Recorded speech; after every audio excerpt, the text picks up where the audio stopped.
तो सबसे पहले आज हम ऑर्थोपेडिक्स का पहला क्लास कर रहे हैं एंड आज हमारा सबसे पहले टॉपिक रहेगा फ्रैक्चर्स के बारे में। फ्रैक्चर्स पढ़ेंगे। आज हमारा क्या क्या है, आज का टॉपिक है पहला फ्रैक्चर और दूसरा बोन्स में उसके टाइप्स, उसका कंपोजिशन, उसका मिनरलाइजेशन या वगैरह वगैरह जितना भी है बोन्स का A to Z हर चीज़। तो सबसे पहले हम स्टार्ट करते हैं फ्रैक्चर को लेकर। तो फ्रैक्चर जो होता है, फ्रैक्चर का पहले मीनिंग क्या है? फ्रैक्चर का मतलब हो गया कि break in the continuity of peritoneum या बोन या बोथ। इवन इफ अगर पेरिटोनियम में, सिर्फ पेरिटोनियम में, ओके, सिर्फ पेरिटोनियम में भी अगर थोड़ा सा भी स्मॉल स्कार भी हुआ ना, ऐसे दाग भी हुआ ना, तो उसको भी हम लोग फ्रैक्चर ही बोलेंगे, वो भी फ्रैक्चर के अंदर ही आता है। ठीक है, तो अभी सबसे पहले हम फ्रैक्चर के टाइप्स देखते हैं। फ्रैक्चर, उसके टाइप्स। टोटली फ्रैक्चर जो होता है वो दो टाइप्स के होते हैं, एक होता है टिपिकल और दूसरा होता है एटिपिकल। अब टिपिकल और एटिपिकल का मतलब क्या है? तो टिपिकल का मतलब ये हो गया कि फ्रैक्चर के जो भी साइंस होते हैं, जो भी उसका कैरेक्टरिस्टिक्स होता है, कि कुछ भी ऐसे देख के समझ के, जो साइंस देख के हमको पता चले कि हाँ ये फ्रैक्चर है, इसको फ्रैक्चर हुआ है, तो वो जो क्लासिकल सिम्टम्स होते हैं वो क्लासिकल सिम्टम्स टिपिकल में प्रेजेंट होते हैं, जबकि एटिपिकल में वैसा कोई भी एक सिम्टम प्रेजेंट नहीं होता। तो अभी सबसे पहले हम बात करते हैं कि सिम्टम्स होते क्या क्या, वो सिम्टम्स क्या क्या है। वो सिम्टम्स में सबसे पहले आता है आपका टेंडरनेस, फिर आता है क्रेपिटस, फिर होता है एबनॉर्मल मोबिलिटी, उसके बाद फिर आएगा डिफॉर्मिटी और फाइनली आएगा लॉस ऑफ मूवमेंट। यहाँ पर पेन नहीं आएगा, क्योंकि पेन एटिपिकल में भी होता है। ऑब्वियसली पेन तो इंपॉर्टेंट है, पेन तो होगा ही होगा। बिना पेन के पता ही कैसे चलेगा कि कोई पैथोलॉजिकल प्रॉब्लम हुआ है इंसान को, तो पेन इसके अंदर नहीं आता।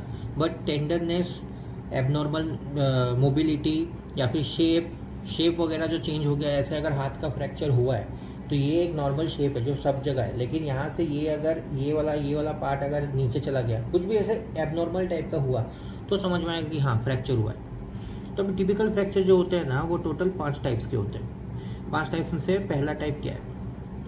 ठीक है, ये हो गया 5 टाइप्स का। 5 में से पहला टाइप जो होता है उसको बोलते हैं ट्रांसवर्स फ्रैक्चर। ट्रांसवर्स फ्रैक्चर का मतलब क्या होता है कि अगर कोई बोन, ठीक है, बोन के परपेंडिकुलर में अगर फ्रैक्चर हुआ, परपेंडिकुलरली अगर फ्रैक्चर हुआ, तो उसको हम लोग ट्रांसवर्स फ्रैक्चर बोलते हैं। और इसका जो प्रोग्नोसिस होता है वो गुड होता है, गुड, बेस्ट नहीं, गुड। ठीक है, दूसरा हो गया तुम्हारा ऑब्लिक।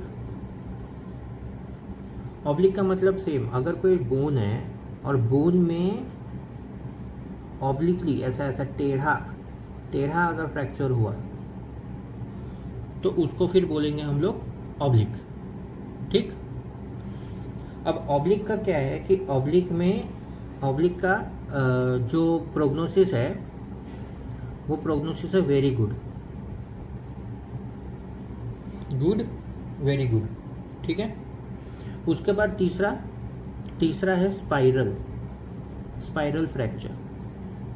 स्पाइरल फ्रैक्चर का मतलब क्या हो गया कि स्पाइरल मूवमेंट में अगर फ्रैक्चर हो गया, तो किसी का हाथ पूरा का पूरा मुड़ गया, तो जो बोन है, बोन भी पूरा मुड़ गया। तो ऐसा अगर मुड़ जाना जो होता है, जैसे ये बोन है, ये बोन क्या हो गया, ऐसा कैसे बताओ, ऐसे मुड़ गया, तो मुड़ने का जो है स्पाइरल, तो वो स्पाइरल जो है वो ठीक है, नॉर्मल प्रोग्नोसिस है, मतलब ठीक है, ठीक हो जाएगा, कोई ऐसा दिक्कत नहीं है। बट एक रहता है ना, एक बहुत अच्छा, मतलब कि हो ही जाएगा, कोई दिक्कत नहीं है, बिल्कुल टेंशन नहीं है। और एक होता है कि हाँ ठीक है, थोड़ा सा मेहनत करना पड़ेगा, थोड़ा सा देखना पड़ेगा, थोड़ा ध्यान देना पड़ेगा, वह ठीक हो जाएगा, कोई बात नहीं ऐसा। फिर फोर्थ हो गया सेगमेंटल। जैसा ये नाम लिखा है सेगमेंटल फ्रैक्चर, मतलब कि बोन जो है वो 2 पार्ट से टूट गया, तो उसके वजह से बोन 3 पार्ट में हो गया। एक ये पार्ट, एक बीच का अलग पार्ट जहाँ पर ब्लड सर्कुलेशन पूरा का पूरा बंद, और फिर एक तीसरा पार्ट। जो ऊपर वाला पार्ट होता है उसको बोलते हैं प्रॉक्सिमल एंड, नीचे वाले को बोलते हैं डिस्टल एंड। लेकिन प्रॉक्सिमल और डिस्टल होने के वजह से जो बीच वाला बोन है उसमें कोई भी नर्व सप्लाई नहीं है, कोई भी ब्लड सप्लाई नहीं है, तो ये इसका कॉम्प्लिकेशन होता है कि ये एवेस्कुलर नेक्रोसिस में चला जाता है, और ये बहुत बड़ा प्रॉब्लम है। तो इसका जो प्रोग्नोसिस है वो हो गया बैड प्रोग्नोसिस, क्योंकि एवेस्कुलर नेक्रोसिस अगर लंबे टाइम के लिए रह गया, या फिर ये जो फ्रैक्चर ये लंबे टाइम के लिए हो गया ड्यू टू सम ट्रांसपोर्ट का प्रॉब्लम, हॉस्पिटल नहीं जा पाए, पता नहीं चला, जो भी चीज़ है, तो उसके वजह से प्रोग्नोसिस का खराब है। और फाइनल पांचवा क्या है? कम्युनिटेड फ्रैक्चर। इसमें क्या होता है, बोन्स पूरे के पूरे टुकड़े टुकड़े हो चुके हैं, मतलब ये एक नॉर्मल बोन है और ये फिर क्या हो गया, टुकड़ा टुकड़ा हो गया, ऐसे अलग अलग पीसेस हो गए। तो इसमें भी सेम एवेस्कुलर नेक्रोसिस होगा, इवन इफ ये ज़्यादा बैड है, बैड नहीं, इसको तो पुअर बोलेंगे, इसका प्रोग्नोसिस पुअर है। अगर टूट गया तो बहुत बहुत प्रॉब्लम है, क्योंकि हर चीज़ को, हर एक बोन को जोड़ना, कहाँ पर बोन का साइज़ कितना टूटा है, बहुत दिक्कत होता है। ठीक, तो ये हमने क्या देखा, ये हमने देखा टिपिकल। ओके, अब हम देखेंगे एटिपिकल। एटिपिकल जो है, एटिपिकल का जैसे मैंने बोला कि ये जो क्लासिकल साइंस है, ये क्लासिकल साइंस एटिपिकल में नहीं दिखेगा। ठीक है, तो एटिपिकल के कितने टाइप्स है? एटिपिकल के 6 टाइप्स है। तो उसमें पहला टाइप को बोलते हैं green stick fracture. Green stick fracture बोलने का रीज़न ये है कि एक नॉर्मल जो कहते हैं ना, जो डाली होता है, जो ब्रांच होता है, अगर कोई ब्रांच अभी नया ब्रांच है तो वो कितना फ्रेजाइल होता है कि उसको अगर ऐसा मोड़ेंगे तो वो टूटेगा नहीं। लेकिन अगर एक पुराना डाली, एक सूखा डाली, सूखे डाली को तोड़ेंगे तो टूट जाएगा, 2 टुकड़े में हो जाएगा। लेकिन एक ग्रीन स्टिक जो है वो टूटेगा नहीं, वो ऐसे मुड़ जाएगा, बेंड हो जाएगा, एक तरफ उसका कट जाएगा लेकिन दूसरा तरफ पकड़ के रखेगा। सेम चीज़ होता है। तो ये किस में होता है? जैसे मैंने बोला डाली, एक जवान डाली, एक ग्रीन डाली, वैसा ही ये होता है चिल्ड्रन में, क्योंकि उन लोगों का बोन्स जो है वो कम्प्लीटली ऑसिफाई नहीं हुआ है, अभी भी उन लोगों का बोन्स हो रहा है, ग्रोथ हो रहा है उसमें। ठीक है, इनमें मोस्ट कॉमन लोकेशन क्या है? मोस्ट कॉमन लोकेशन है इनका फोर आर्म बोन। ठीक है, और मोस्ट कॉमन एरिया, या कह सकते हैं कि most common place, most common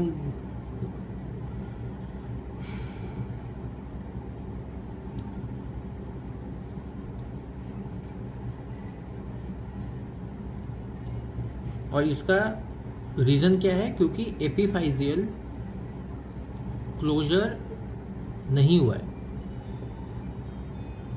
एपिफाइजियल closure जो है वो नहीं हुआ है। एपिफाइजियल क्लोजर अगर नहीं हुआ है तो उसके वजह से क्या हो गया कि एक तरफ का जो कॉर्टेक्स है, ये जो बोन है, बोन का एक तरफ का कॉर्टेक्स जो है वो टूट गया है, लेकिन दूसरा वाला कॉर्टेक्स जो है, दूसरा वाला कॉर्टेक्स वो अभी भी इंटैक्ट है, उसमें कुछ प्रॉब्लम नहीं हुआ है। तो उसके वजह से क्या है कि पूरा का पूरा बोन 2 टुकड़े में नहीं हुआ है, बट आधा हुआ है, मुड़ गया है बोन, ये हम कह सकते हैं। ठीक है, तो अब इसका ट्रीटमेंट, इसका हम ट्रीटमेंट भी यहीं पर देखेंगे। ट्रीटमेंट क्या है? तो ट्रीटमेंट होगा, हम लोग उसको प्लास्टर ऑफ पीओपी कास्ट देंगे, मतलब प्लास्टर ऑफ पेरिस का कास्ट देंगे। लेकिन उससे पहले, प्लास्टर ऑफ पेरिस लगाने से पहले हम क्या करने वाले हैं, हम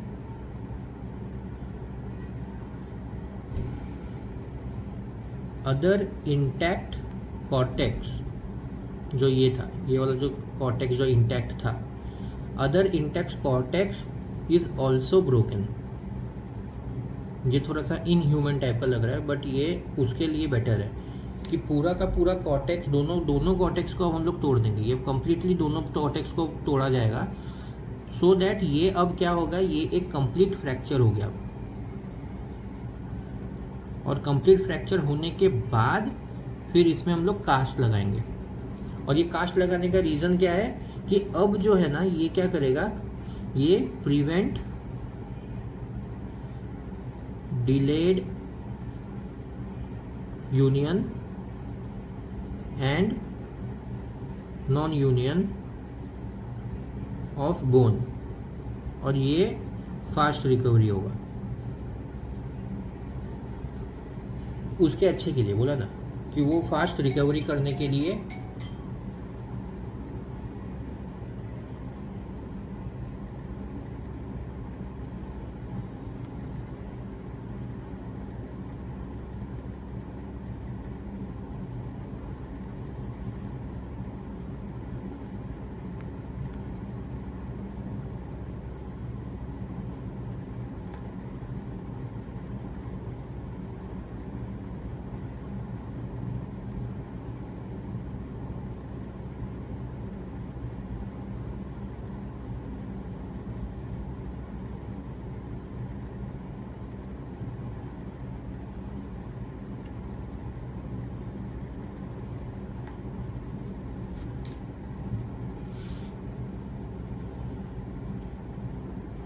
उसके बाद फिर दूसरा हो गया हेयरलाइन फ्रैक्चर, या इसको बोलते हैं मार्च फ्रैक्चर।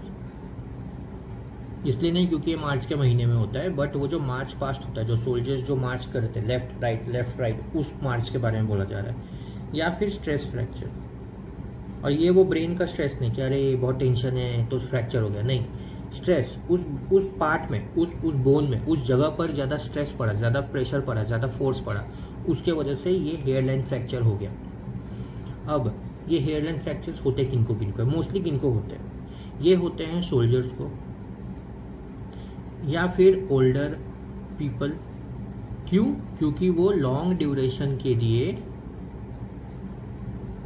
खड़े रहते हैं, आइदर वो जॉब हुआ, कुछ काम करते हैं, या फिर जो भी है पोस्ट मेनोपोजल वुमेन या ओस्टोपोरोसिस वाली वुमेन जिसके बोन्स फ्रेजाइल है, ब्रिटल हो गए हैं वे एज होने की वजह से, और वो लोग बहुत ज़्यादा खड़े हैं। तो अब हम लोग देखेंगे कि इसका लोकेशन क्या है।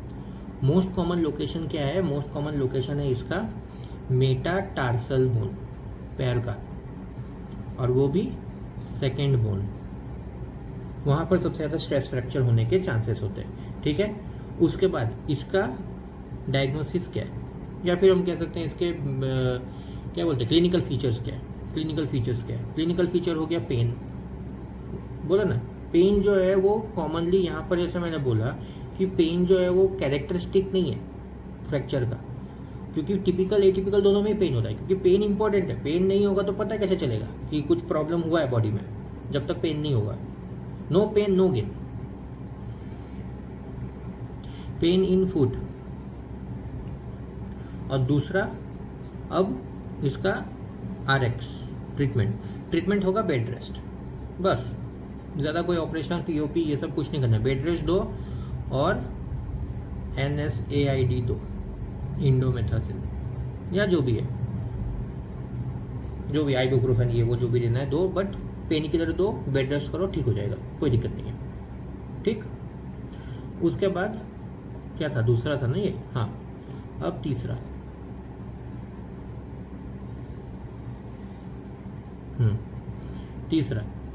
तीसरे में क्या होगा? तीसरे में होगा आपका टॉरस फ्रैक्चर।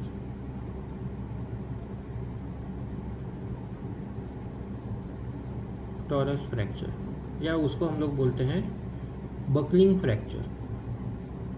इसका मतलब क्या है कि ये फ्रैक्चर बोन में नहीं हो रहा है बल्कि पेरियोस्टियम में हो रहा है, और पेरियोस्टियम में क्या हो रहा है? बकलिंग हो रहा है।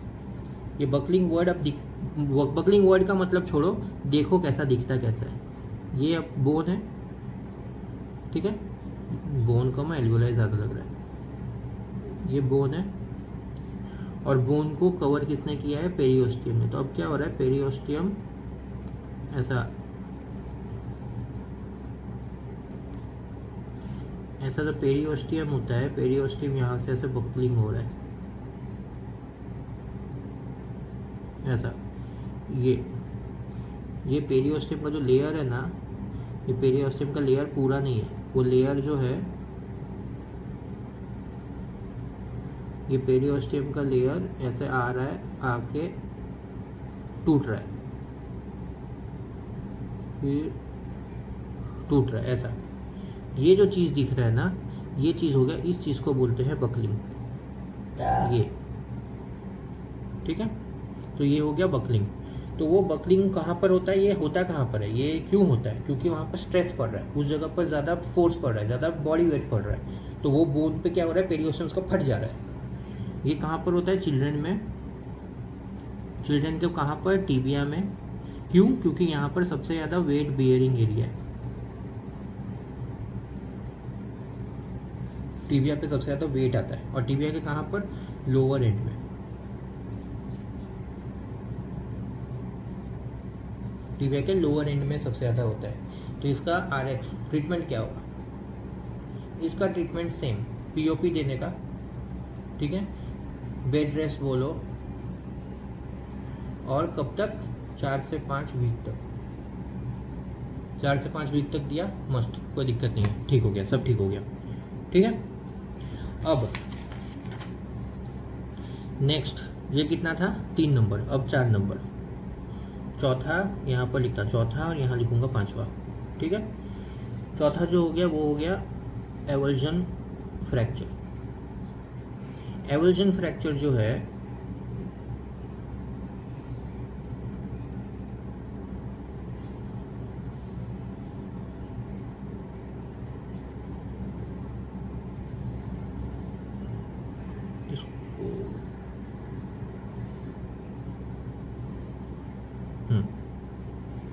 ठीक, एवल्जन फ्रैक्चर। एवल्जन फ्रैक्चर क्या होता है, एवल्जन फ्रैक्चर होता है कि जो टेंडन होते हैं, टेंडन, ठीक है, वो टेंडन के इंसर्शन वाले एरिया में, at the site of insertion, जहाँ पर टेंडन घुस रहा है, जहाँ पर टेंडन और बोन जो ऐसे मिल रहा है, जहाँ पर जुड़ रहा है, उस जगह पर प्रॉब्लम। मोस्ट कॉमन एरिया क्या हो गया, मोस्ट कॉमन एरिया हो गया तुम्हारा टिबियल ट्यूबेरोसिटी, ठीक है। उसके बाद ये second most common Achilles tendon, Achilles tendon, ठीक। इसका आरएक्स ट्रीटमेंट क्या होगा, इसका ट्रीटमेंट जो है वो नॉर्मल पीओपी नहीं, इसमें हमको फिक्सेशन करना पड़ेगा स्क्रू के साथ, fixation with screw, mini screw, not screw, mini screw plus immobilisation. Duration पता नहीं, बुक में नहीं था। अब ये हो गया चौथा, अब पांचवा, पांचवा क्या था, पांचवा होगा wedge compression fracture. Wedge compression fracture कहाँ पर होता है, ये होता है वर्टिब्रा में। इसमें क्या होता है, जो वर्टिब्रा है ना, वर्टिब्रा ऐसे करके ऐसे ऐसे दब जाता है, ऐसा वर्टिब्रा दब जाता है, तो वर्टिब्रा का अगर कंप्रेस हो गया, दब गया, तो वर्टिब्रा क्या है, वेज शेप का बन जाता है, इसीलिए इसका नाम है वेज कंप्रेशन। वेज शेप का बन गया ड्यू टू कंप्रेशन, बस, ठीक है। कहाँ पर होता है, मोस्ट कॉमन होता है ये T12 वर्टिब्रा पे। क्यों, क्योंकि ये वेट बियरिंग वर्टिब्रा है, पूरे बॉडी का वेट वहाँ पर आता है, या फिर अगर हम कुछ भारी उठाते हैं तो T12 पे ही सबसे ज़्यादा फोर्स पड़ता है, ठीक है, सबसे ज़्यादा फोर्स वहीं पर पड़ता है। ये होता किन लोगों को है, ज़्यादातर ये होता है उन लोगों को जिनको ऑस्टियोपोरोसिस है, मतलब ऑलरेडी उनका बोन्स को लेके बहुत प्रॉब्लम है, मतलब बोन्स उनका फ्रेजाइल वगैरह ये वो है। इसमें क्या होगा, इस पर अपने को पेन मिलेगा, ठीक है। और पेन कब होगा, नहीं पेन कब नहीं, पेन कहाँ पर होगा, ये होगा on the body of vertebra. इसमें नर्व कंप्रेशन नहीं होता, इसमें नर्व कंप्रेशन नहीं होगा, इसमें सिर्फ बॉडी में होगा, जो अंदर जो नर्व और वेसल्स है वो इंटैक्ट है, उसमें कुछ प्रॉब्लम नहीं है, ठीक। उसके बाद इसका ट्रीटमेंट कहाँ गया, इसका ट्रीटमेंट क्या होगा, इसमें हम लोगों को कुछ नहीं करना है, रीएश्योरेंस देना है, अपने आप ही ठीक हो जाता है। NSAID दो, पेन किलर दो और उसको बोलो बेड रेस्ट करने, और इसमें सर्जरी इज़ नॉट डन, इसमें सर्जरी वर्जरी नहीं करते, बेड रेस्ट वगैरह दो, शांति से रहो, टेंशन मत लो, ठीक हो जाएगा, ठीक है। 14 डेज़ के लिए, 2 हफ्ते के लिए दो बेड रेस्ट, ठीक हो जाएगा अपने, ठीक। अब पांचवा नहीं छठे को बोलते हैं क्या, इम्पैक्टेड फ्रैक्चर, मतलब इम्पैक्ट डूम ऐसा। तो इम्पैक्टेड फ्रैक्चर सबसे मोस्ट कॉमनली कहाँ पाया जाता है, नेक ऑफ फीमर में। ये क्यों होता है, ये इसलिए होता है क्योंकि जो प्रॉक्सिमल एंड होता है नेक का, फीमर का, वो प्रॉक्सिमल एंड डिस्टल एंड में जाकर घुस जाता है। प्रॉक्सिमल एंड क्या होता है, वो डिस्टल एंड में, मतलब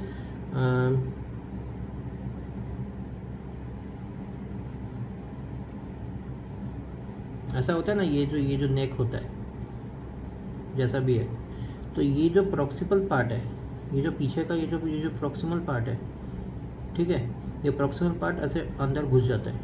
तो प्रॉब्लम कहाँ पर होता है, यहाँ पर होता है, ये जगह पर वो फ्रैक्चर आता है, क्योंकि वो प्रॉक्सिमल पार्ट जो है, ये प्रॉक्सिमल हो गया, ये डिस्टल हो गया, जो नेक है वो घुस गया, ऐसे घुस गया ज़्यादा, एसिटाबुलम के साथ नहीं, खुद फीमर का ही जो हेड है, नेक है, और जो प्रॉक्सिमल पार्ट है वो अंदर आ गया, ठीक है।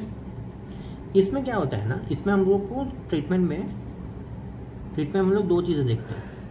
पहला तो ब्लड सप्लाई इंटैक्ट है कि नहीं, और दूसरा नर्व कंप्रेशन, या जो भी, मतलब ब्लड और नर्व का सब कुछ देखते हैं। तो इन दोनों में अगर यस या नो, अगर यस हुआ ब्लड, और ये मतलब ब्लड का प्रॉब्लम हो रहा है, ऐसे ब्लड फ्लो नहीं हो रहा है बिकॉज वो कंप्रेशन की वजह से, तो यहाँ पर सीधा हेमी आर्थ्रोप्लास्टी, क्या बोलते हैं उसको, हेमी आर्थ्रोप्लास्टी कर देने का सीधा, मतलब जॉइंट का ये चेंज। और अगर नहीं हुआ तो बेड रेस्ट और वो POP वो सब देके उसको बोलने का भाई शांति से मज़े करो ज़िंदगी में।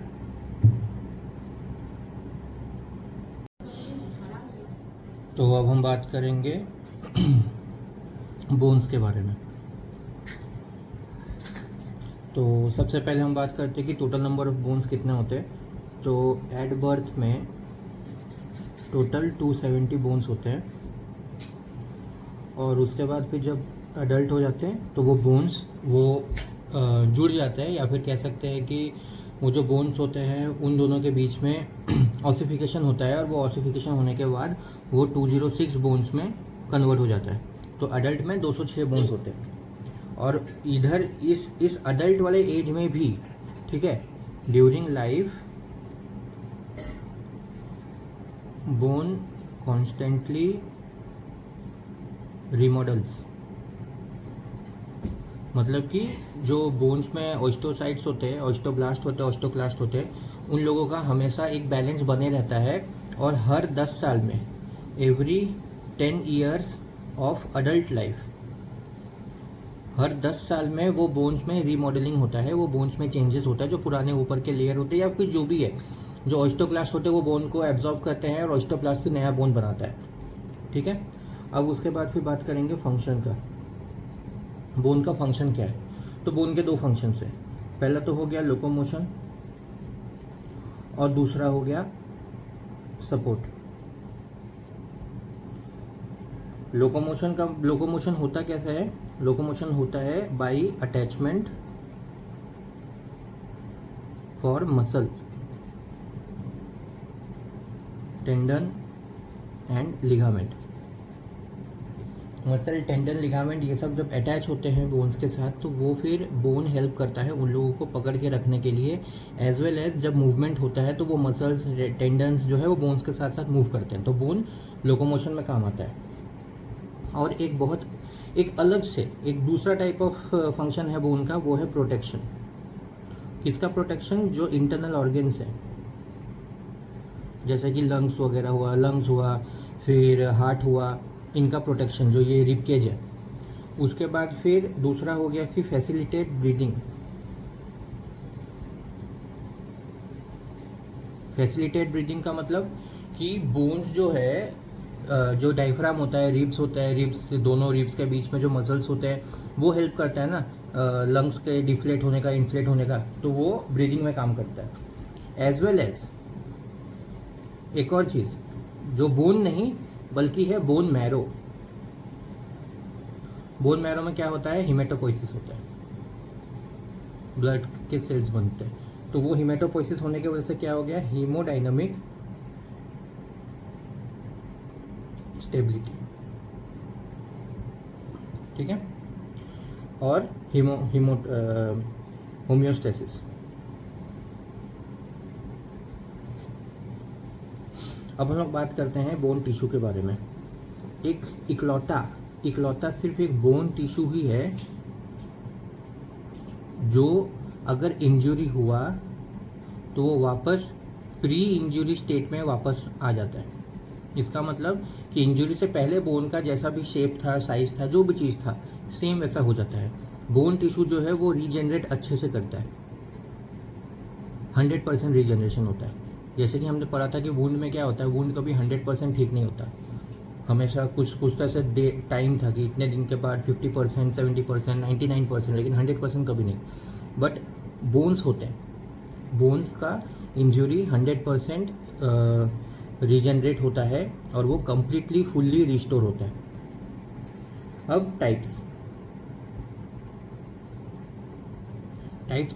मतलब बोन्स के टाइप्स नहीं, जो बोन का जो कंपोजिशन है कि बोन कैसे कैसे टाइप के बोन होते हैं, not based on location but as a composition के हिसाब से। सच एज एक होता है कॉम्पैक्ट बोन जिसको हम लोग बोलते हैं cortical bone, compact is also known as cortical. उसके बाद दूसरा हो गया कैंसेलस बोन, जिसको हम लोग स्पॉन्जी या फिर ट्यूबरकुलर बोन बोलते हैं। मोस्टली हम लोग ट्यूबरकुलर और स्पॉन्जी बोन ही यूज़ किया जाएगा, बिकॉज कैंसेलस बोन जो है वो एक क्या बोलते हैं ऐसे साइंटिफिक नेम जैसा है जो कॉमनली यूज़ नहीं किया जा सकता, नहीं यूज़ किया जाता है। और तीसरा बोन का कंपोजिशन है बोन सेल्स या बोन मैट्रिक्स। जो कॉम्पैक्ट बोन है, अब कॉम्पैक्ट बोन के बारे में बात करते हैं। जो कॉम्पैक्ट बोन है वो 80% जो बॉडी के बोन्स है वो 80% बोन्स कॉम्पैक्ट बोन से बने हुए होते हैं एंड वो स्ट्रॉन्गर होता है देन कैंसेलस या फिर ट्यूबरकुलर बोन। उसके बाद फिर ये रेजिस्टेंस अगेंस्ट बेंडिंग,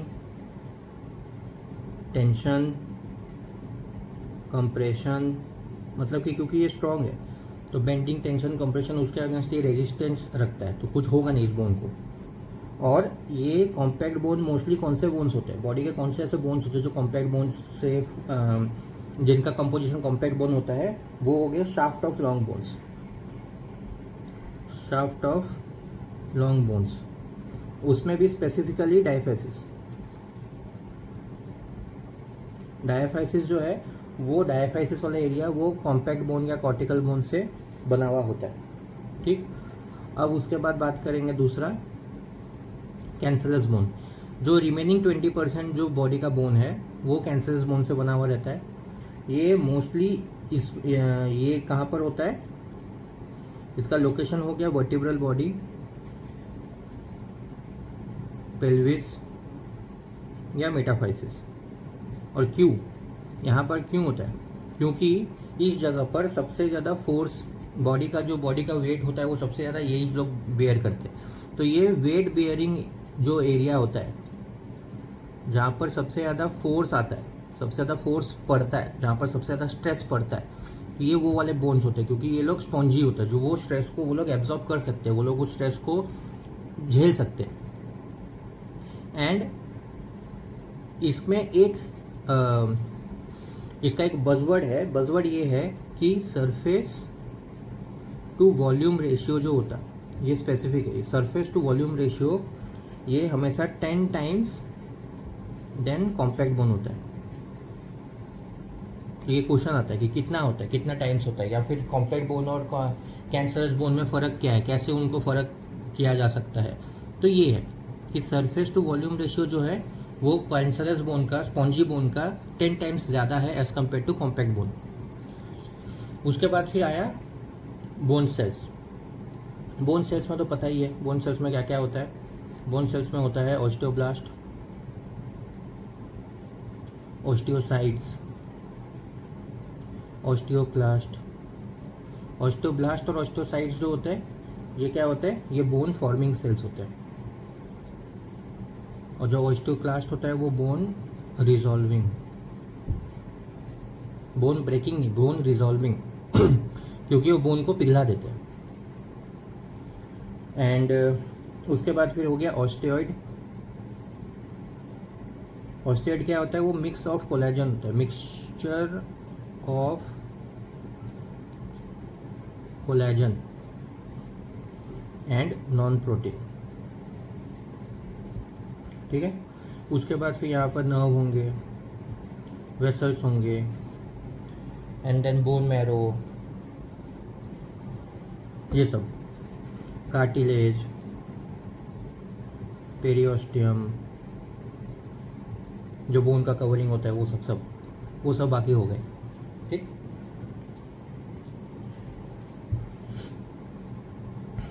अब हम बात करेंगे बोन के टाइप्स की। अब होगा टाइप्स ऑफ बोन। जो बॉडी में जो अलग अलग बोन्स हैं वो अलग अलग, हर एक बोन सेम जैसा नहीं है। कोई लॉन्ग बोन है, शॉर्ट बोन है, फ्लैट बोन है, तो वो जो टाइप्स ऑफ बोन हो गए due to their, because of their structural types. Types of bones based on structure. ठीक है। पहला हो गया लॉन्ग बोन, फिर हो गया शॉर्ट बोन, फिर हो गया फ्लैट बोन, उसके बाद हो गया सेसमॉइड बोन, और फिर फाइनली हो गया इरेगुलर बोन। तो हम लोग सबसे पहले बात करेंगे लॉन्ग बोन के बारे में। ठीक। अब लॉन्ग बोन क्या होता है।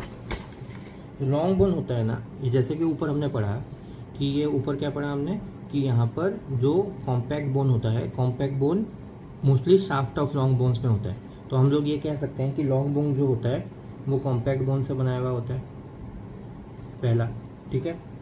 उसके बाद इसमें बोन मैरो जो है, इसमें हो गया लिटिल बोन मैरो, इसमें ज़्यादा बोन मैरो नहीं रहता। इस लॉन्ग बोन्स में ज़्यादा बोन मैरो नहीं होते। ठीक है।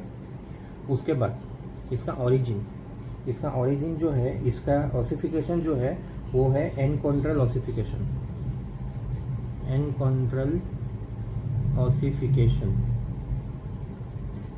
लेकिन एक्सेप्ट क्लेविकल का मेम्ब्रेनस ऑसिफिकेशन होता है। इनका एनकॉन्ड्रल ऑसिफिकेशन है, और सिर्फ क्लेविकल जो एक लॉन्ग बोन है लेकिन स्टिल वो मेम्ब्रेनस ऑसिफिकेशन होता है। एक और चीज़, लॉन्ग बोन जो होता है ना, जैसे कि ये सेम चीज़, resistant against bending, tension, compression. ठीक है। मतलब कि ये tibia, long bones, tibia, femur, humerus और फिबुला, ये जो लॉन्ग बोन्स हो गए, इनका एग्जाम्पल है। ठीक। अब दूसरा हो गया शॉर्ट बोन्स। शॉर्ट बोन्स में ज़्यादा कुछ नहीं है। शॉर्ट बोन्स में पहले तो उसका एग्जाम्पल है। शॉर्ट बोन्स में एग्जाम्पल क्या हो गया, टार्सल, मेटाटार्सल, कार्पल, मेटाकार्पल, ये जो छोटे छोटे हैं बोन्स। ठीक है। ये हो गए। एंड इसमें क्या है, शॉर्ट बोन्स का जो डेफिनेशन क्या है कि इसमें थिन लेयर होते हैं of compact bones. Short bones, यहाँ पर हम लोग इसे ये डिफ्रेंशिएट नहीं कर रहे कि ये कॉम्पैक्ट बोन है कि स्पॉन्जी बोन है। शॉर्ट बोन्स का साइज छोटा है इसलिए शॉर्ट बोन्स, और उसका जो कॉम्पैक्ट बोन्स है, जो इसमें जो कॉम्पैक्ट बोन्स है वो बहुत थिन लेयर के, पूरा का पूरा बोन कॉम्पैक्ट बोन के कंपोजिशन से नहीं बना हुआ है, लेकिन उसका जो लेयर है वो बहुत पतला कॉम्पैक्ट बोन का बस एक लेयर है उसमें। तीसरा क्या था, flat bones. Okay, flat bones. Flat bones में क्या होगा, फ्लैट बोन्स में भी थिन है, थिन कॉम्पैक्ट बोन है, लेकिन फिर ये डिफरेंशिएट कैसे करेंगे कि फ्लैट बोन है कि शॉर्ट बोन है। Thin compact bone plus curved, मतलब पूरा का पूरा घिरा हुआ, पूरा फ्लैट बोन जो होता है आगे पीछे हर तरफ पूरा कर्व्ड है।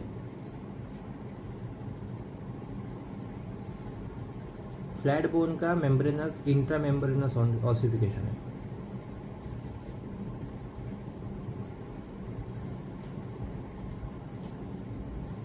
हमने उसमें पढ़ा था, क्या था, लॉन्ग बोन का है एन कॉन्ट्रल ऑसिफिकेशन, फ्लैट बोन का है इंट्रा मेम्ब्रेनस ऑसिफिकेशन, ठीक। एंड इसमें क्या है, फ्लैट बोन्स में क्या होता है कि इसमें आउटर एंड इनर लेयर जो होता वो कॉम्पैक्ट बोन से होता है कॉम्पोजिशन के हिसाब से, लेकिन दोनों के बीच में जो सैंडविच होता है ना वो स्पॉन्जी बोन का होता है। मतलब कि ये जो आउटर लेयर है ये कॉम्पैक्ट बोन का है, फिर बीच में सैंडविच हुआ है स्पॉन्जी बोन, और फिर से नीचे का जो इनर लेयर है वो फिर से कॉम्पैक्ट बोन का है, ऐसा। अब चौथा सिसमॉइड। सिसमॉइड वर्ड का मतलब क्या है, सिसमॉइड का मतलब क्या हो गया, सिसमॉइड का मतलब हो गया कि ये है एम्बेडेड विथ टेंडन्स, टेंडन्स के साथ ये लोग जुड़े हुए हैं, ये लोग ऐसे ओपन नहीं है, ये लोग टेंडन्स के साथ जुड़े हैं। तो टेंडन के साथ कौन जुड़ता है, जैसे कि पटेला जो नी कैप है उसके आगे ऊपर नीचे टेंडन्स होते हैं। उसके बाद फिर दूसरा हो गया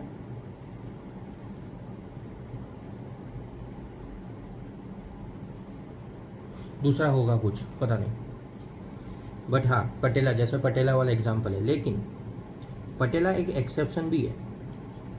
एक्सेप्शन किस चीज़ का है कि ये जो सिसमॉइड बोन होता है ये ऑसिफिकेशन नहीं होता, ये डेवलप्स विदाउट ऑसिफिकेशन। लेकिन इसमें एक्सेप्शन हो गया पटेला, पटेला ऑसिफिकेशन के बाद ही डेवलप करता है, ठीक है। और इसमें एक और चीज़ हम लोग क्या ऐड कर सकते हैं कि ये जो सिसमॉइड बोन होता है इसका मेन काम होता है protection of tendon from wear and tear, ठीक। अब पांचवा था इरेगुलर बोन। यहाँ पर एक एक्सेप्शन नहीं है, बट यहाँ पर एक कंट्रोवर्सी भी नहीं, यहाँ पर एक ऐसा कंफ्यूजन होता है कि जो पेल्विक बोन होता है, पेल्विक बोन देख के लगता है ना कि ऐसे सिसमॉइड बोन टाइप का है, नहीं flat bone, sorry flat bone type का क्या लगता है, पेल्विक बोन देख के लगता है ना कि थोड़ा सा फ्लैट बोन है पेल्विक बोन। लेकिन पेल्विक बोन जो वो फ्लैट बोन नहीं है, वो फ्लैट बोन की कैटेगरी में आता नहीं है, वो कोई एक्सेप्शन नहीं है, बट वो कैटेगरी में ही नहीं आता, उस कैटेगरी में नहीं आता है ब्लड। बट ऐसे ऐसे भाई फोटो के हिसाब से ऐसे 2D इमेज जो देखते हैं हम लोग, तो 2D इमेज में हमें लगता है कि यार ये जो पेल्विस है, पेल्विस देख के लगता है कि अरे ये ऐसा फ्लैट बोन जैसा लग रहा है, लेकिन नहीं, तो फ्लैट बोन की कैटेगरी में आता ही नहीं है। कोई एक्सेप्शन नहीं है कि एक्सेप्ट पेल्विक बोन जो फ्लैट बोन होता है या नहीं, नहीं फ्लैट बोन का होता ही नहीं है वो। इरेगुलर बोन पे होता है पहला तो वर्टिब्रा, क्योंकि उसका कोई शेप हम लोग कर नहीं सकते, और दूसरा है पेल्विस। बस इसके बारे में इतना ही जानना है, इसमें और कुछ भी नहीं है, ठीक। अब हम लोग देखेंगे कि एक जो लॉन्ग बोन है वो लॉन्ग बोन का एनाटॉमिकल वेरिएशन, कि उस लॉन्ग बोन में क्या क्या होता है, डायफाइसिस, मेटाफाइसिस, एपीफाइसिस, वो सब जो चीज़ें होती है ना वो, तो हम लोग देखेंगे एनाटॉमी। ज़्यादा से ज़्यादा ये लंबा नहीं खींचना है। इसमें सबसे पहले तो बोन्स में क्या क्या पार्ट्स होते हैं, सबसे ऊपर क्या होता है, एपीफाइसिस, ठीक है। एपीफाइसिस जो होता है, ये एपीफाइसिस में क्या है, उसमें intraarticular and take part in joint formation. Okay, epiphysis का बस एक फंक्शन है कि ये takes part in joint formation, क्योंकि ये सबसे ऊपर होता है ना, सबसे ऊपर होता है, सबसे आउटर साइड में होता है एपीफाइसिस। तो एक बोन का दूसरे बोन का जो ये है जॉइंट है, एक बोन का दूसरे बोन का जो जॉइंट है, वो एपीफाइसिस ही इन चीज़ों को ध्यान देता है, ठीक है। उसके बाद इंट्रा आर्टिकुलर हो गया, देन एपीफाइसिस के बाद हो गया फाइसिस। ये फाइसिस जो वर्ड है ये हम लोग नॉर्मली नहीं पढ़ते, हम लोग पढ़ते हैं एपीफाइसिस, मेटाफाइसिस, डाईफाइसिस, लेकिन एक फाइसिस भी होता है। वो फाइसिस क्या होता है कि वो फाइसिस के बीच में होता है तुम्हारा flat, consist of flat portion adding length to the bone. वो फाइसिस जो है वो बोन ग्रोथ के लिए काम आता है, मतलब जो वो ग्रोथ प्लेट होता है वो फाइसिस में ही होता है। तो दूसरा हो गया फाइसिस। तो फाइसिस का काम क्या है, ये है growing structure consist of flat portion adding length to the bone। ठीक है, फाइसिस। ये फाइसिस में फिर तीन चीज़ें होती है, फाइसिस के तीन जोन्स होते हैं। एक होता है रिजर्व जोन, दूसरा हो गया जोन ऑफ प्रोलिफरेशन, और तीसरा हो गया जोन ऑफ हाइपरट्रॉफी। ये तीनों जोन जो है, ये तीनों जोन का अपना अपना काम है ग्रोथ करने के लिए, मतलब रिजर्व जोन का कुछ होगा काम, अलग अलग काम है, उसके बारे में हमको उतना पढ़ना नहीं है। बट ये है कि अच्छा 4 जोन है, जोन ऑफ प्रोविजनल ऑसिफिकेशन। इसका जोन के ऊपर ज़्यादा पढ़ना नहीं है, अपना मेन फोकस क्या है कि जोन ऑफ प्रोलिफरेशन में अगर इंजरी हो गया तो फिर ग्रोथ स्टॉप हो जाता है। बस इतना हमको जानना है कि ग्रोथ अरेस्ट जो है वो सिर्फ और सिर्फ जोन ऑफ प्रोलिफरेशन, ये जोन ऑफ प्रोलिफरेशन वर्ड याद रखो। 4 जोन होते हैं, जोन नंबर याद नहीं है, नाम याद नहीं है, फ़र्क नहीं पड़ता, बट इतना फ़र्क है कि बोन में कौन से जगह पर इंजरी हुआ जिसकी वजह से बोन ग्रोथ बंद हो गया, तो वो हो गया कि zone of proliferation of the physis. बस ये जानना है। फिर उसके बाद तीसरा क्या है, तीसरा है मेटाफाइसिस। तीसरा हो गया मेटाफाइसिस। मेटाफाइसिस का बस एक चीज़ याद रखना है, मेटाफाइसिस में ट्रैबरकुलर बोन होते हैं। ट्रैबरकुलर बोन मतलब क्या, ट्रैबरकुलर बोन मतलब ये कहाँ गया, ये कैंसलस बोन जो स्पॉन्जी बोन जो था ना 20%। तो मेटाफाइसिस जैसे हम लोग पढ़ाए थे कि ये जो डाईफाइसिस है कॉम्पैक्ट बोन में, ये जो डाईफाइसिस है, ये डाईफाइसिस क्या था, कॉम्पैक्ट बोन था, लेकिन वैसा ही मेटाफाइसिस जो होता है वो होता है ट्रैबरकुलर या कॉर्टिकल बोन। ठीक है, तो मेटाफाइसिस हो गया ट्रैबरकुलर बोन, फाइन, बस इतना ही जानना है इसमें। चौथा में क्या हो गया, डाईफाइसिस जस्ट अभी ऊपर पड़ा, क्या, कॉम्पैक्ट बोन। ठीक है, हो गया। उसके बाद पांचवा क्या हो गया, पांचवा हो गया बोन के अंदर का बोन मैरो। बोन मैरो का पता ही है, बोन मैरो जो होता है वो हेमोस्टेसिस वगैरह करने के लिए होता है, बोन मैरो में ब्लड सेल्स बनते हैं, आरबीसी डब्ल्यूबीसी वगैरह वगैरह। ठीक है, और छठा हो गया पेरियोस्टियम। पेरियोस्टियम का मतलब क्या हो गया, बोन का जो बाहर का लेयर होता है, बोन का जो कवरिंग होता है वो।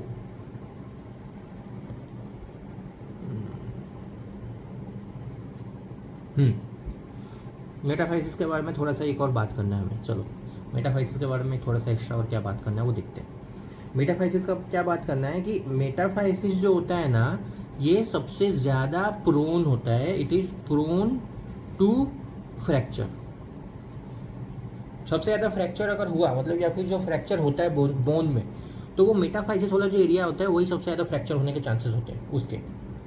मोर प्रोन टू फ्रैक्चर कहाँ, किन में, पहले तो चिल्ड्रन में सबसे ज़्यादा फ्रैक्चर मेटाफाइसिस वाले एरिया में होता है।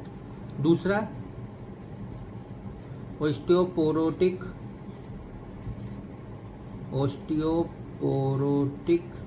फ्रैक्चर, जिसको ओस्टियोपोरोसिस होता है उनका मेटाफाइसिस वाले एरिया में ही फ्रैक्चर होने के चांसेस होते हैं। तीसरा रीमॉडलिंग डिफेक्ट।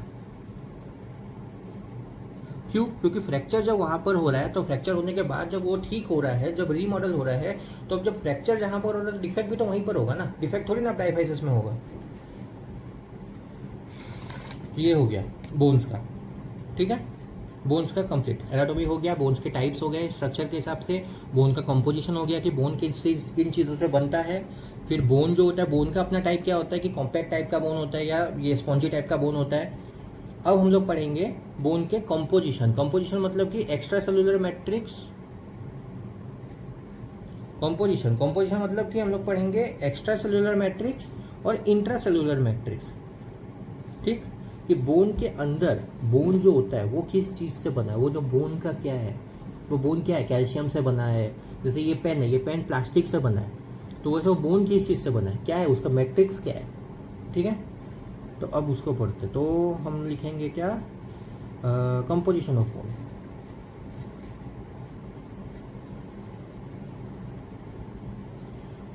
बोन बना किस चीज़ से, तो पहले तो हो गया एक्स्ट्रा सेलुलर और दूसरा हो गया बोन सेल्स। बोन के भी सेल्स होते हैं क्या, बोन के सेल्स कौन से थे, ओस्टोब्लास्ट, ओस्टोक्लास्ट, ओस्टोसाइट, वो वाले बोन सेल्स के बारे में बात हो रहा है। ठीक है, और एक्स्ट्रा सेलुलर मतलब उनके अलावा और क्या क्या है, तो उनके अलावा सबसे पहले तो हो गया type 1 collagen. Okay, type 1 collagen होता है। अब टाइप 1 कोलेजन क्या होता है, टाइप 1 कोलेजन जो होता है ना, ये ऑर्गेनिक कंपोनेंट है। अब जो अगर हम ऑर्गेनिक कंपोनेंट बोल रहे हैं, स्पेसिफिक वर्ड डाल रहे हैं ऑर्गेनिक, मतलब इनऑर्गेनिक भी होता होगा, तभी हम ऑर्गेनिक और इनऑर्गेनिक के हिसाब से बोल रहे हैं। तो अभी इसका बात करते हैं, टाइप 1 कोलेजन ऑर्गेनिक कंपोनेंट। ठीक है, उसके बाद फिर 70% ड्राई वेट, मतलब बोन का जो भी मॉइस्चर हटा के जो ड्राई वेट होगा बोन का, उसका 70% जो है वो टाइप 1 कोलेजन का ही होता है। ठीक है, उसके बाद टाइप 1 कोलेजन का काम क्या है, काम है टेंसाइल स्ट्रेंथ। ये जो कोलेजन है इसका काम है टेंसाइल स्ट्रेंथ। ठीक, दूसरा होता है हाइड्रोक्सी एपेटिट। हाइड्रोक्सी एपेटिट क्या है, अब जैसे वो ऑर्गेनिक था तो ये हो गया इनऑर्गेनिक, हाइड्रोक्सी एपेटिट। ठीक है, इनऑर्गेनिक। इसका काम क्या है, इसका काम है कॉम्पोजिव स्ट्रेंथ, कंप्रेसिव स्ट्रेंथ और कंप्रेसिव स्ट्रेंथ, मतलब कि resistance against compression.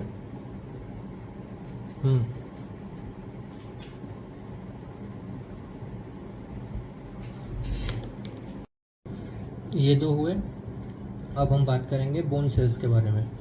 Bone cells का क्या है कि जैसे कि ये 70% ड्राई वेट लिया, वैसे ही ये 10% ऑफ वॉल्यूम बोन सेल्स लेता है एक बोन का। और वो बोन सेल्स में क्या क्या आता है, पहले तो आता है ऑस्टियोब्लास्ट, फिर आता है ऑस्टियोक्लास्ट और फिर आता है ऑस्टियोसाइट। ठीक है, अब हम लोग पहले सबसे पहले बात करते हैं ऑस्टियोब्लास्ट के बारे में, क्योंकि ऑस्टियोब्लास्ट जो है ना, ऑस्टियोब्लास्ट सबसे इंपॉर्टेंट है, सबसे main factor osteoblast role play करता है, उसके बाद ऑस्टियोक्लास्ट। इवन इफ ऑस्टियोक्लास्ट के एग्जिस्टेंस में भी ऑस्टियोब्लास्ट का ये है, हाथ है। तो ऑस्टियोब्लास्ट का हम लोग सबसे पहले क्या देखेंगे, ऑस्टियोब्लास्ट के पहले हम लोग डेरिवेटिव्स देखेंगे, फिर उसका फंक्शन देखेंगे, ये दोनों चीज़ें। तो इसका सबसे पहले हम लोग देखते हैं डेरिवेटिव, मतलब कि ऑस्टियोब्लास्ट डिराइव कहाँ से हुआ, कौन सा उसका स्टेम सेल, कौन सा स्टेम सेल से हुआ है, वगैरह वगैरह। ये रहा ऑस्टियोब्लास्ट का डेरिवेटिव।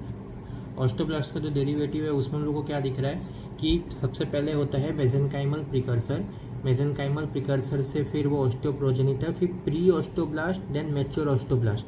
मैच्योर ऑस्टियोब्लास्ट बनने के बाद फिर उसके पास 3 फेट्स है, आइदर वो ऑस्टियोसाइट में कन्वर्ट होता है, या फिर वो सेल के लाइनिंग में जाके प्रेजेंट होता है, या फिर उसका एपोप्टोसिस हो जाता है। वो जो ऑस्टियोब्लास्ट है उसका एपोप्टोसिस होकर वो ब्रेक डाउन हो गया। क्यों, क्योंकि वो एक होता है ना कि हर एक ऑस्टियोब्लास्ट सेम टाइप का नहीं बनता, कुछ में डिफेक्ट आता है तो वो एपोप्टोसिस हो जाता है।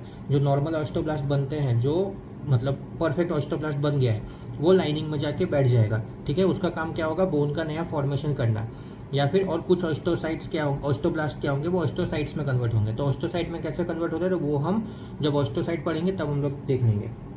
तो ये हो गया उसका डेरिवेटिव। डेरिवेटिव क्या है, ये है प्लूरीपोटेंट मेसेनकाइमल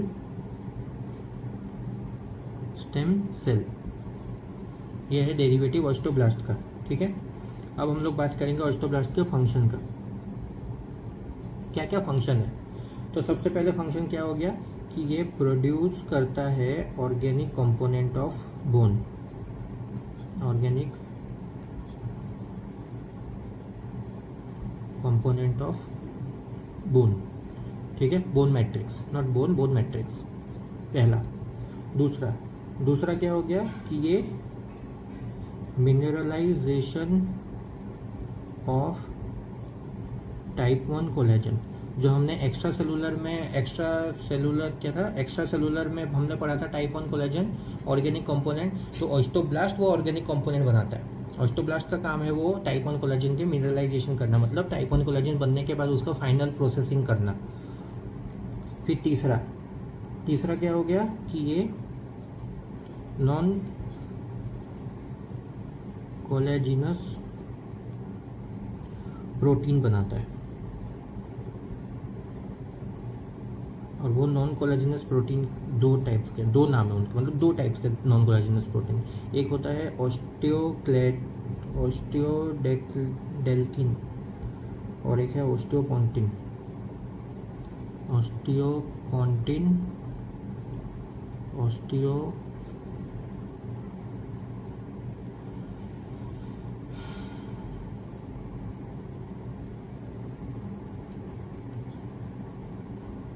डेल्किन, ठीक। फिर चौथा क्या हो गया कि ये रेगुलेट करता है बोन मेटाबॉलिज्म को, ठीक है। फिफ्थ क्या हो गया कि इसका एक पैराक्राइन एक्टिविटी होता है। पैराक्राइन एक्टिविटी में क्या करता है, ये प्रोड्यूस करता है साइटोकाइनिन्स। कौन से? इंटरल्यूकिन 6 और इंटरल्यूकिन 11, 6 और 11, ठीक है, 2। और अब एक मेन क्या है कि ये डिफरेंशिएट्स ऑस्टियोक्लास्ट थ्रू रैंक। जब हम ऑस्टियोक्लास्ट का पढ़ेंगे ना प्रिकर्सर, उसमें हमको दिखेगा कि कैसे वो करता है, ठीक।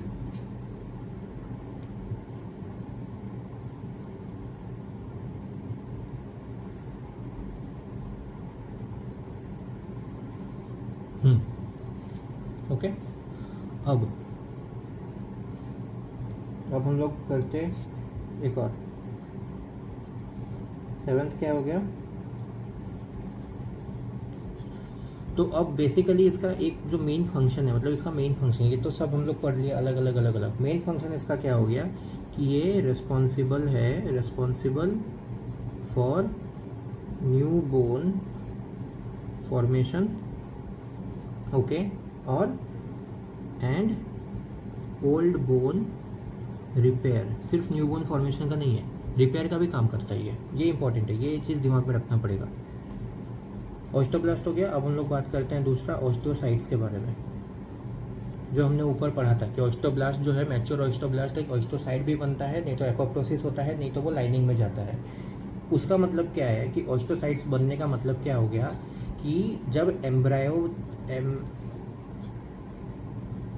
एम्ब्रायोनिक ऑस्टियोब्लास्टिक सेल्स होते हैं ना, वो एम्ब्रायोनिक ऑस्टियोब्लास्टिक सेल्स क्या होता है, वो मैट्रिक्स में जाके अटक जाता है। कुछ एम्ब्रायोनिक ऑस्टियोब्लास्टिक सेल्स मैट्रिक्स में जाके अटक जाते हैं, और वो जो मैट्रिक्स में जाके ट्रैप हो गए, वो ट्रैप होने के बाद ये ऑस्टियोब्लास्ट अब ऑस्टियोसाइट्स में कन्वर्ट हो गए।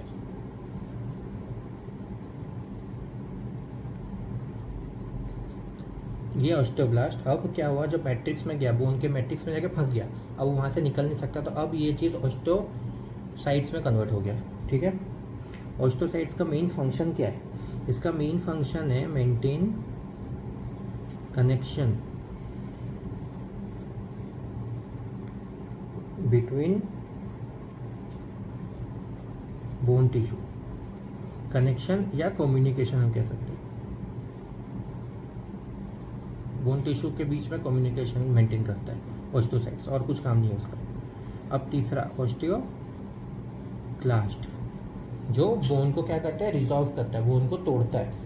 तो हम उसके बारे में बात करेंगे। ऑस्टियोक्लास्ट जो होते हैं ना, ऑस्टियोक्लास्ट का अब हम लोग सबसे पहले बात करेंगे डिराइव। तो तो वो डिराइव कहाँ से होता है? वो डिराइव होता है फ्रॉम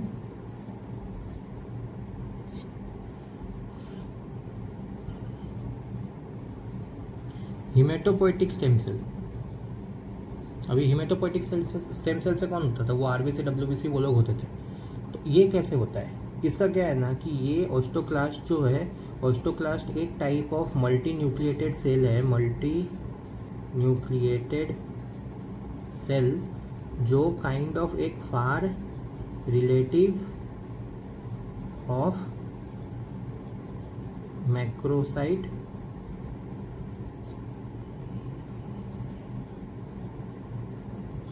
मैक्रोफेज लीनिएज। जो मैक्रोसाइट होते हैं, जो मैक्रोफेज होते हैं ना, जो खाते हैं, तो वो भी बनते हैं ना हेमेटोपोइटिक से। तो उन्हीं का एक टाइप ऑफ, उन्हीं में से, उन्हीं का जो वो जो लीनिएज है, वो जो मैक्रोसाइट का लीनिएज है, उसमें से एक टाइप है ऑस्टोक्लास्ट, जो बोन्स को खाता है, ऐसा। तो इसमें हम लोग क्या देखेंगे, ये ऑस्टोक्लास्ट जो है ये पाया कहाँ जाता है? ये फाउंड इन पिट्स। वो पिट्स का नाम क्या है? पिट्स का नाम है हाउशिप्स लैक्यूने, ये नाम है उसका, हाउशिप्स लैक्यूने। ठीक है, इसका अब क्या काम है? ऑस्टोक्लास्ट का क्या काम है? ये रिजॉर्प्शन करता है, रिजॉर्प्शन ऑफ बोन। लेकिन वो रिजॉर्प्शन करता कैसे है? बोन का रिजॉर्प्शन होता कैसे है? ये होता है बाय रिलीज ऑफ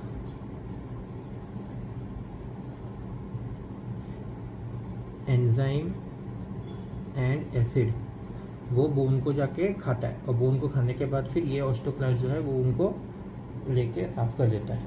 ठीक है, ये हो गया। अब एक बस ऐसे ही लास्ट पॉइंट हो गया, कंप्लीट है, ये वीडियो हो गया कंप्लीट। अब बस एक लास्ट है, functional unit of bone. Bone का फंक्शनल यूनिट क्या है? फंक्शनल यूनिट ऑफ बोन, और ये बेसिकली कौन सा बोन बोला जा रहा है? ये कॉम्पैक्ट बोन के बारे में बोला जा रहा है, क्योंकि ये 80% जो है वो कॉम्पैक्ट बोन ही होते हैं। तो functional unit of bone is known as osteons. और ये ऑस्टियंस प्रेजेंट कहाँ पर होता है? ये प्रेजेंट एट लेमेला। लेमेला का मतलब कि बीच में जो है नर्व, आर्टरी, वेन, ठीक है, वो हुए। और उनके आजू बाजू आसपास जो है वहाँ पर क्या होता है? वहाँ पर होते हैं ये फाइबर्स। तो ये चीज़ जो है ना, ये जो कैनल बन रहा है, तो ये चीज़ को बोलते हैं, इनका नाम होता है हैवर्शियन कैनल। और ये मैच्योर बोन में पाए जाते हैं। इमैच्योर बोन में हैवर्शियन कैनल नहीं होते। एज वेल एज सेम ऐसे ही कैनल्स और दो पाए जाते हैं, जिनको बोलते हैं वोल्फमैन कैनल, और दूसरा होता है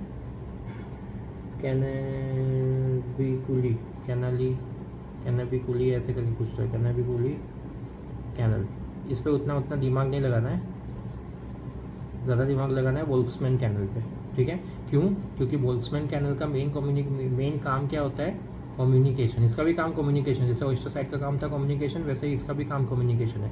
लेकिन कम्युनिकेशन बिटवीन, उसका काम था बोन सेल्स के बीच में काम कहाँ गया? उसका काम था बोन टिश्यू के बीच में कम्युनिकेशन। इसका कम्युनिकेशन बिटवीन ऑस्टियोसाइट्स, जो ऑस्टियोसाइट्स है जो कम्युनिकेशन करे उसके बीच, एंड ऑस्टियंस के बीच, जो फंक्शनल यूनिट है उनके बीच का कम्युनिकेशन वोल्फ्समैन कैनल करता है।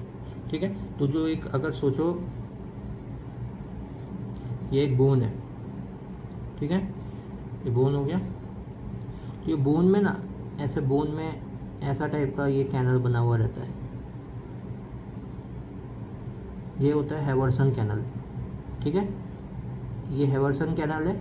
वो हैवर्सन कैनल के बीच में जो है आर्टरी, वेन और वो नर्व्स पास होते हैं। और ये जो वोल्फ्समैन कैनल है ना, ये वोल्फ्समैन कैनल मिलेगा तुमको यहाँ, ऐसा मिलेगा वोल्फ्समैन कैनल। वोल्फ्समैन कैनल ऐसे जा रहा है, हैवर्सन कैनल ऐसे जा रहा है। तो ये जो वोल्फ्समैन कैनल है, ये वोल्फ्समैन कैनल क्या कर रहा है? कम्युनिकेट कर रहा है। ये एक कम्युनिकेशन ब्रिज बना रहा है, किसके? ऑस्टियोसाइट्स के और ऑस्टियंस के बीच। ये अभी फोटो पे ऐसा लग रहा है लेकिन वो एकदम माइक्रोसेलुलर फॉर्म में है। सो दैट्स इट, हो गया। ठीक है, फ्रैक्चर के बारे में और बोन के बारे में, एक नॉर्मल बोन का फिजियोलॉजी पैथोलॉजी जो भी है वो हो गया। अब हम लोग पढ़ेंगे नॉर्मल जो जो हम पढ़ते हैं, like pathologies of fracture, pathology क्या हुआ, फिर ऑस्टोमाइलाइटिस वगैरह वगैरह जो भी चीज़ें होती है।